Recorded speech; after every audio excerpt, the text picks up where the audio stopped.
Kepada bapak-bapak ibu-ibu yang terhormat, minta tepuk tangannya buat teater Pasantria. Ya, inilah.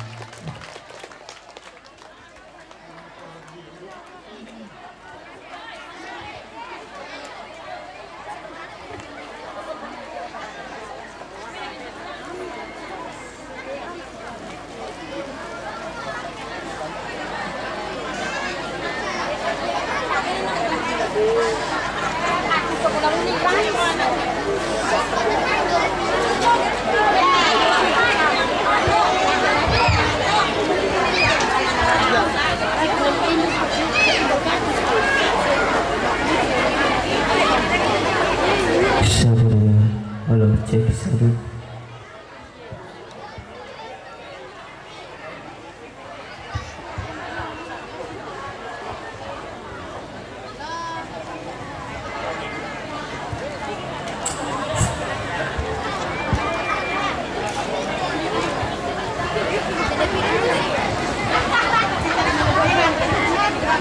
Cek, halo.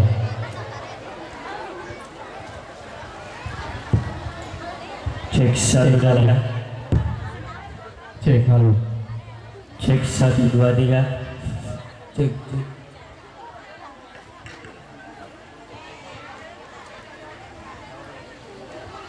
Ya, lightingnya. Ya, siap lighting. Siap-siap ya. Cek. Halo.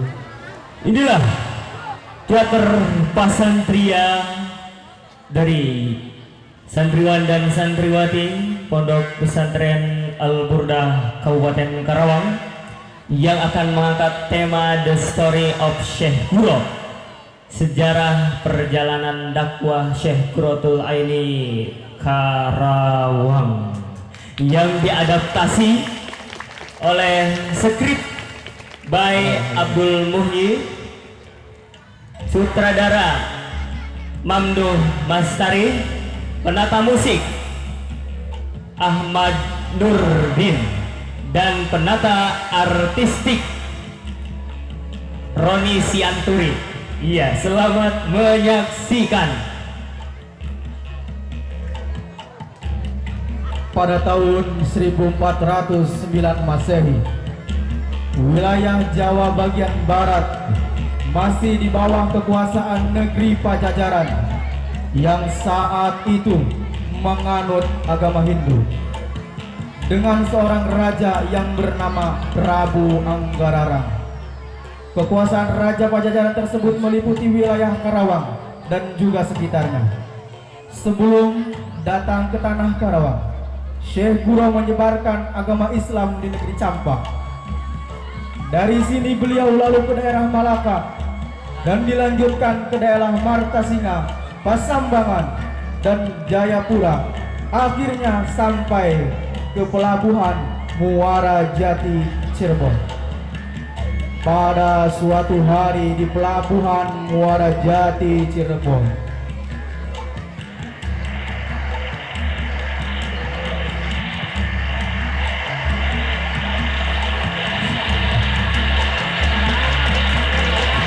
Alhamdulillah ya Allah, kita telah sampai di negeri Jawa. wahai di sana, Diminta apa? benar sekali di sana. Saya diminta apa? Bagaimana kabarmu dan juga rombongan yang di sana bawa? Alhamdulillah, atas karunia Allah, saya beserta rombongan dalam keadaan sehat juga selamat sampai tujuan. Syukurlah kalau begitu. Mari saya antar ke tempat istirahat di desa saya. Mari Aki yang di depan. Sesampainya di desa, orang-orang pun berkerumunan untuk menyambut kedatangan Syekh Guro.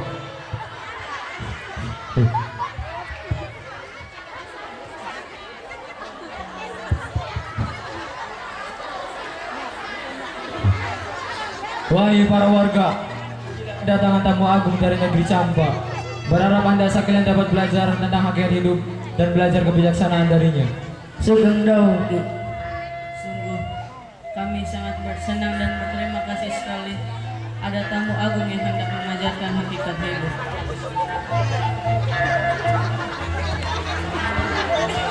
penyebaran Islam Syekh Guru terdengar oleh Raja Pajajaran yaitu Prabu Anggalarang.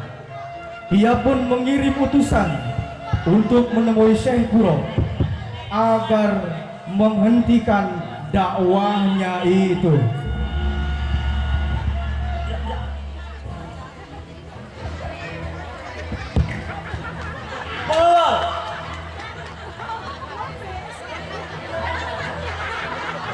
Ya, Baginda yang mulia, tolong panggilkan utusan kerajaan saya kirim ke Cirebon menemui Syekh Guru.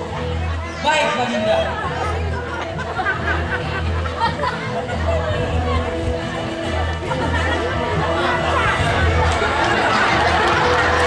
Ya Baginda yang mulia, ada yang bisa saya bantu? Tolong kau datangi kawan di Utapar Cirebon.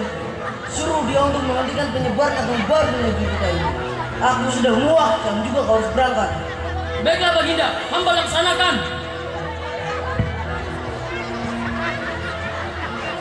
Sesampainya di Cirebon, utusan kerajaan pun bertemu dengan Syekh Guru.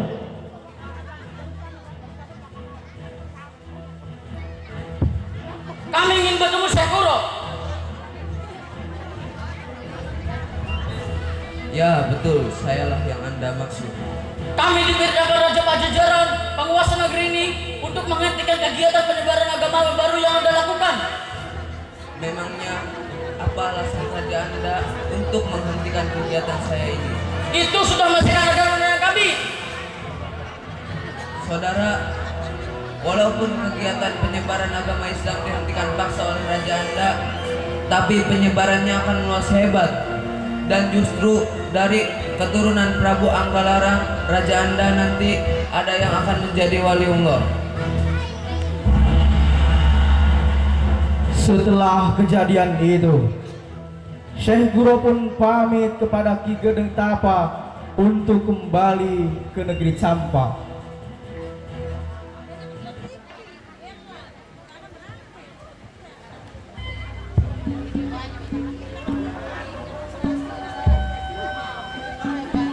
Assalamualaikum Ki. Waalaikumsalam. Ki, mungkin Aki sudah tahu bahwa kegiatan saya ini tidak diizinkan oleh Raja Pajajaran. Oleh karena itu, saya mohon doa dan restu dari Aki untuk pergi ke negeri Campak. Aki sudah mendengarnya. Baiklah, kalau keinginanmu seperti itu, Aki hanya bisa mendoakan saja. Namun sebelum kau berangkat, bolehkah Aki minta tolong padamu? Apa kiranya Ki? Tolong bawa putriku Nyi Subang Larang berangkat bersama rombongan. Aki harap dia dapat bimbingan dan didikan darimu. Baiklah Ki, putri Aki akan saya didik dengan sebaik mungkin.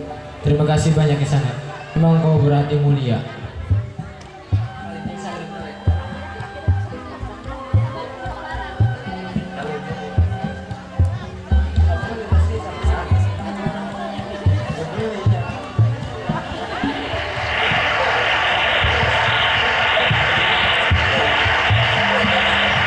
Setelah itu, mereka pun pergi ke negeri Campak. Namun tak lama kemudian Syekh Guru kembali ke negeri Pajajaran dan kembali bersama rombongan para santrinya. Di antaranya Nyai Subang Larang, Syekh Abdul Rahman, Syekh Maulana Mazkur, dan Syekh Abdullah Dargom. Beliau dan rombongan singgah di pelabuhan Karawang.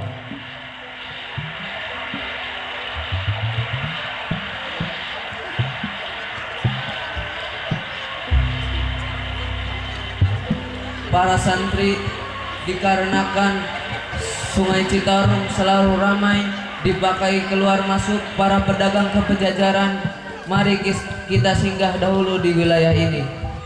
Baik, Guru. Para santri, kita harus menjunjung tinggi peraturan di wilayah ini dan menghormati siapapun orang yang kita jumpai. Baik, Guru, kami akan laksanakan. Dan alangkah baiknya kita bangun musola di sini. Kami setuju, Guru. Namun sepertinya kita mesti meminta izin terlebih dahulu kepada pemerintahan di sini. Benar sekali. Mari kita menghadap kepada dalam pejajaran. Sampurasun.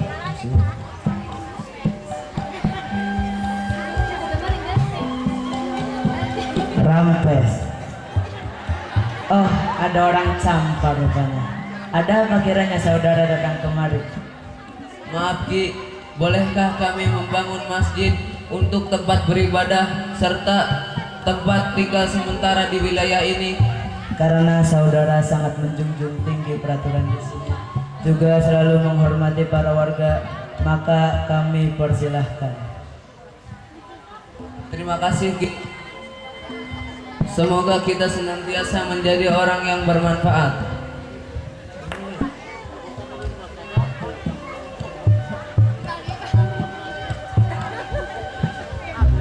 Setelah beberapa waktu di pelabuhan Karawang, Syekh Guro terus menyampaikan dakwahnya di masjid yang ia bangun, yang sekarang adalah Masjid Agung Karawang.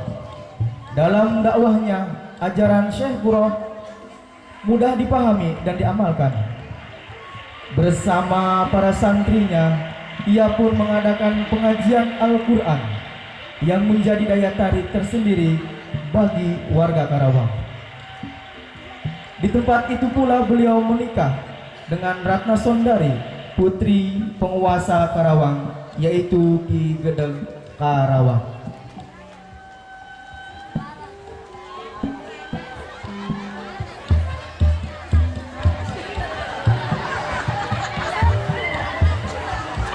Putriku, maukah engkau menikah dengan orang Campa itu? Siapa dia, Ayah? Nama panggilannya Syekh Guro, yang suaranya merdu saat melantunkan ayat-ayat Tuhannya. Ratna serahkan pada Ayah saja. Ratna menuruti apa yang Ayah katakan. Baiklah kalau begitu. Besok ayah akan menikahkan kamu. Iya, Ayah, silakan.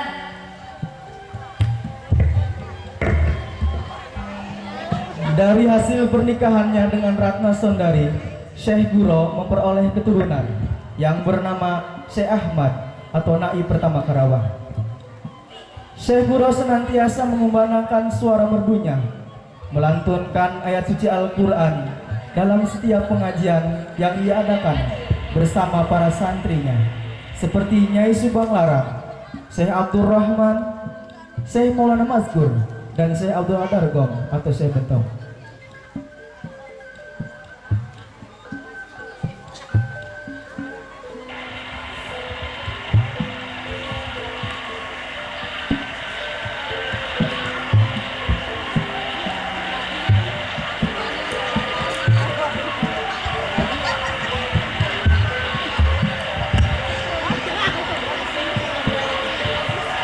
Para santri sekalian, mari kita mempelajari seni baca Al-Quran. Silahkan buka surat Al-Baqarah ayat 183. A'udzu billahi minasy syaithanir rajim.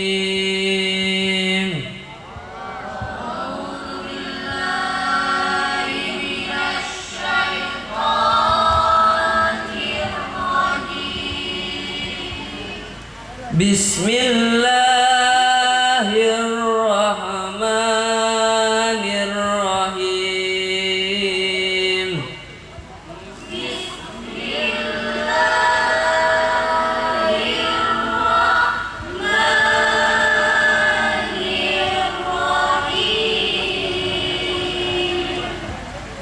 Ya ayyuhalladzina amanu kutiba alaikumus siyam.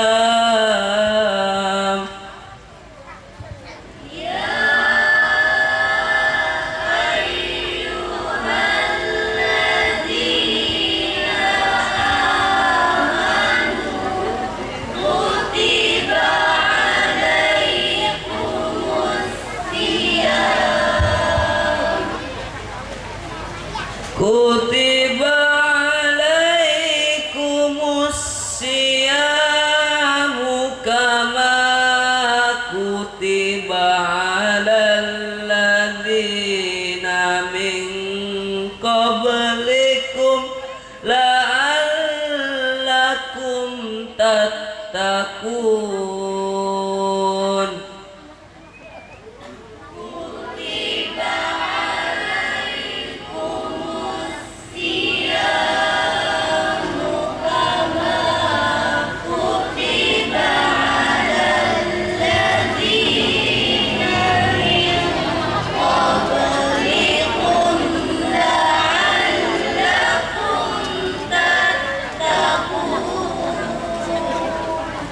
Sadaqallahul azim.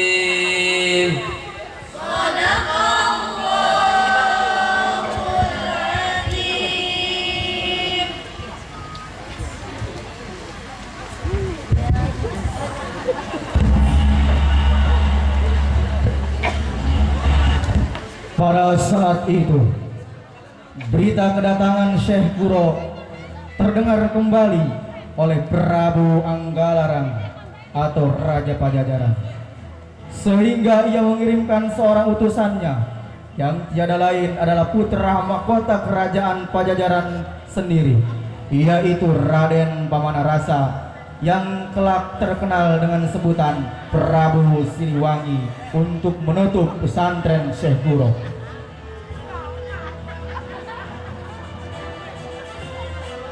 Hei para pembesar kerajaan, saya dengar Syekh Guro kembali ke negeri kita ini.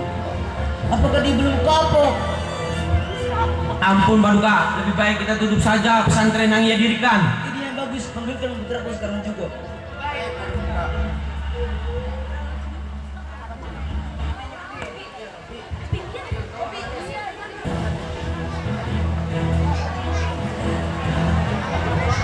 Ada apa gerangan ayah hadap? Oh, datangilah pesantren yang didirikan Syekh Guro. Suruh dia untuk menghentikan dakwahnya. Baik ayahanda, segera anda datang ke sana.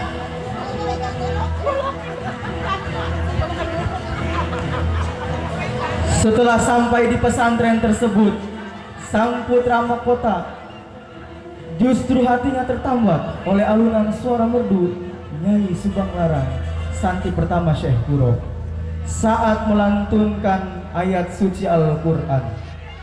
Ia pun mengurungkan niatnya untuk menutup pesantren tersebut. Ia malah berniat untuk mempersunting gadis tersebut, yaitu Nyai Subang Larang.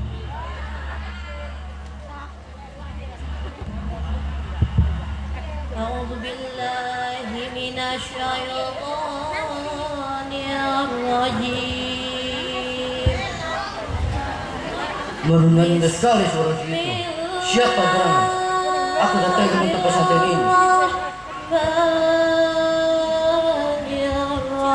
Kang, boleh saya tanya, siapa gadis yang suara merdu itu? Oh, itu Nyai Subang Larang, santri pertama guru kami Syekh Guro. Allahu Ahad. Siapa Anda, hai anak muda? Saya Raden Pamanarasa, putra mahkota kerajaan Pajajaran. Yalid. Ada keperluan apa datang ke sini?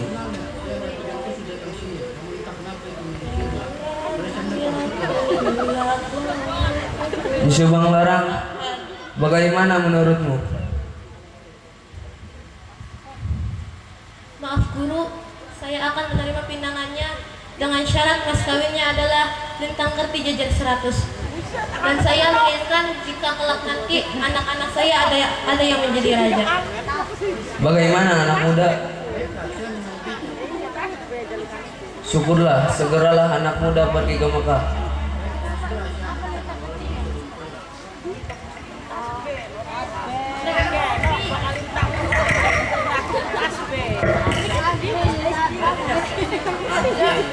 Setibanya di Mekah, Raden Pamanarasa bertemu dengan kakek tua yang tiada lain adalah Syekh Maulana Zafar Sodi. Ia kaget karena namanya telah diketahui oleh kakek tersebut.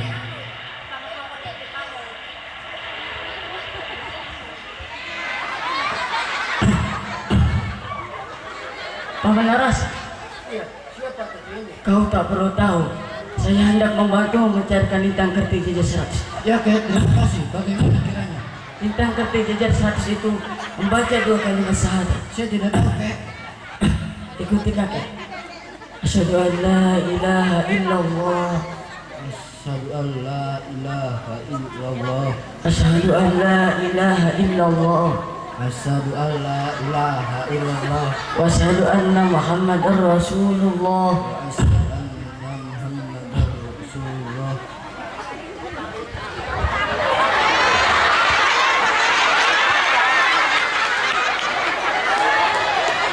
Semenjak itulah Prabu Pamanarasa masuk agama Islam dan menerima lintang ketih jajar 100 atau tasbih. Prabu Pamamarasa segera kembali ke keraton Pajajaran untuk mempersiapkan pernikahannya dengan Nyi Subanglarang. Pada tahun 1422 Masehi, pernikahannya dilangsungkan di pesantren Syekh Kuro dan dipimpin langsung oleh Syekh Kuro. Setelah menikah, Prabu Pamanarasa dan dinobatkan sebagai Raja Pakuan Pajajaran dengan gelar Prabu Siliwangi. Hasil dari pernikahan tersebut, mereka dikaruniai 3 orang anak. Yang pertama, Raden Walang Sungsang pada tahun 1423 Masehi. Yang kedua, Nyimas Larasantang pada tahun 1426 Masehi. Yang ketiga, Raja Sangara pada tahun 1428 Masehi. Setelah melewati usia remaja, Raden Walang Sungsang bersama adiknya Nyimas Larasantang pergi meninggalkan Pakuan Pajajaran yang mendapat bimbingan dari ulama besar yaitu Syekh Nurjati Ad-Kamat dari Perguruan Islam Gunung Jati Cirebon. Setelah kakak beradik menunaikan ibadah haji, maka Raden Walang Sungsang menjadi Pangeran Cakrabuana dengan sebutan Mbah Kuwu. Sangkan dengan beristrikan Nyimas Endang Gelis Putri Pandita Anjar Sakti Danuarsi. Sedangkan Nyimas Larasantang waktu pergi naik haji ke Mekah diperistri oleh Abdullah Ummaduddin. Sedangkan Raja Sangara menyebarkan agama Islam di Tatar Selatan dengan sebutan Prabu Kian Santang atau Sunan Rahmat, dan wafat dimakamkan di Godong Suci Garut. Nyimas Larasantang setelah menikah dengan Said Abdullah Ummaduddin atau Sunan Campa, namanya diganti menjadi Syarifah Mudaim. Dari hasil pernikahan dikaruniai 2 orang putra, masing-masing bernama Syarif Hidayatullah dan Syarif Nurullah. Demikianlah sekelumit kisah singkat penyebaran Islam di tanah Karawang. Semoga semangat perjuangannya senantiasa dapat kita teladani.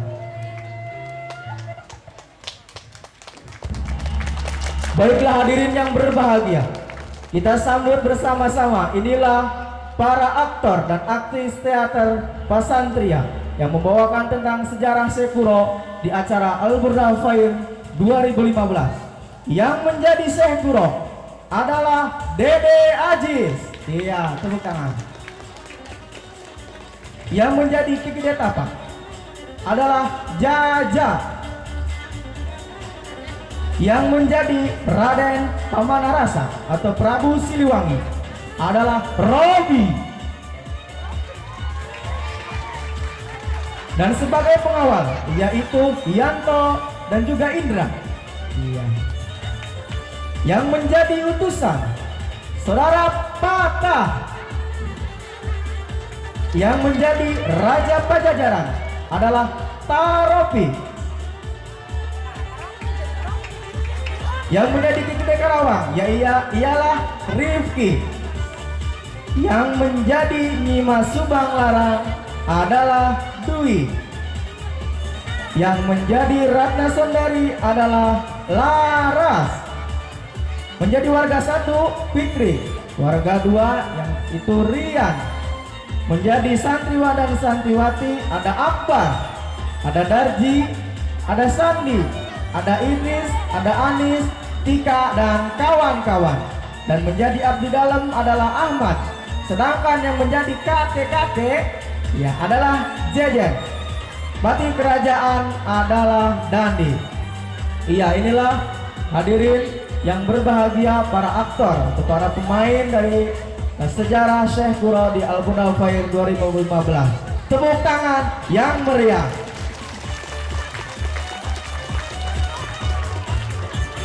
Sebagai sutradara dan skrip adalah Abdul Muji SPDI, penata estetik adalah Ahmad Rudin, dan penata musik Mandu Mustari SPDI.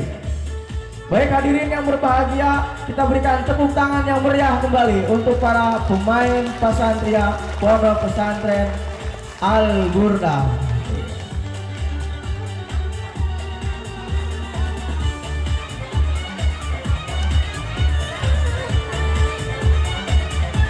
Dan sampai jumpa lagi tahun depan. 2 tahun ke depan lagi nanti ada penampilan teater yang terbaru. Iya, 2 tahun ke depan.